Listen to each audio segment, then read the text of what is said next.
বারাণসী, যা কাশী বা বেনারস নামেও পরিচিত। এটি বিশ্বের প্রাচীনতম অবিচ্ছিন্নভাবে বসবাসকারী শহরগুলির মধ্যে একটি এবং ভারতের একটি সাংস্কৃতিক কেন্দ্রও বটে। পবিত্র গঙ্গা নদীর তীরে অবস্থিত এই বারাণসী আধ্যাত্মিকতা, পৌরাণিক কাহিনী এবং ঐতিহ্যে পরিপূর্ণ। এর গোলকধাঁধা গলিতে প্রাণবন্ত রং, জমজমাট বাজার এবং প্রাচীন মন্ত্রের প্রতিধ্বনি শুনতে পাওয়া যায়।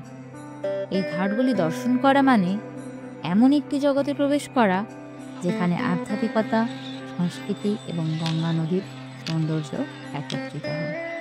প্রতিটি ঘাটের একটি নিজস্ব গল্পও রয়েছে। আসুন বারাণসীর এই ঘাটগুলি ঘুরে দেখি। দশাশ্বমেধ ঘাট। বিশ্বনাথ মন্দিরের কাছে অবস্থিত দশাশ্বমেধ ঘাটটি এলাকার সবচেয়ে বিখ্যাত একটি ঘাট হিসেবে পরিচিত।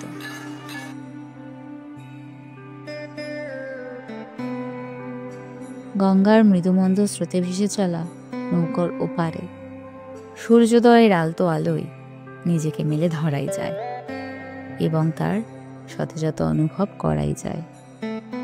এই ঘাট ধরে কিছুটা হাঁটলেই পৌঁছে যাওয়া যায় হরিশ্চন্দ্র ঘাট। পাখিদের কলতান সাক্ষী দেবে এই ঘাটের নামকরণ সত্যবাদী রাজা হরিশ্চন্দ্রের নামে।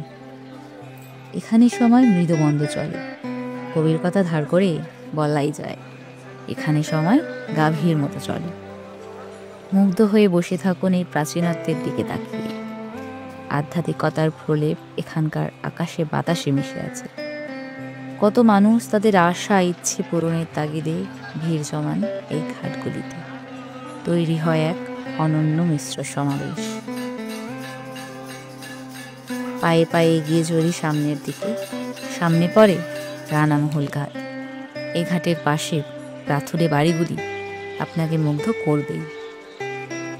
সদাব্যস্ত এই ঘাটগুলিতে ঈশ্বরের আরাধনা বিরামহীন। বিভিন্ন রঙের মানুষ, বিভিন্ন রঙের মন্ত্র এখানকার আকাশে বাতাসে মিশে আছে বলেই আপনার মনে হবে।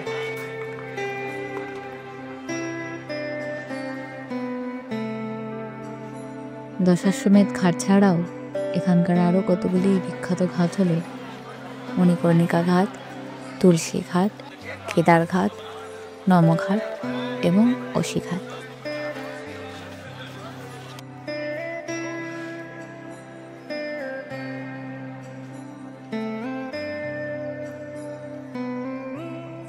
ধীরে ধীরে সন্ধে নামে।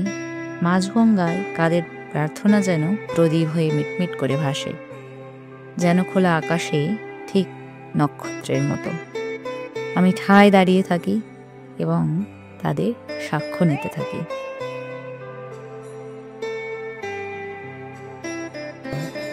এরপর বহু প্রতীক্ষিত সেই গঙ্গা আরতি, যা মনোমুগ্ধের মতো দেখতে আপনি বাধ্য। কাশি, ঘণ্টা এবং উলুধ্বনির মধ্যে দিয়ে এই সময়টুকু যেন চিরকালের জন্য আপনারই হয়ে থাকবে।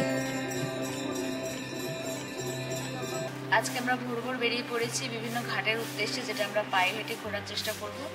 তো এখন আমরা যেখানে আছি সেটার নাম হচ্ছে দ্বারভাঙা ঘাট, যেটা কিনা জয়বাবা ফেলুনাথের শুটিং হয়েছিল এই ঘাটটাতে।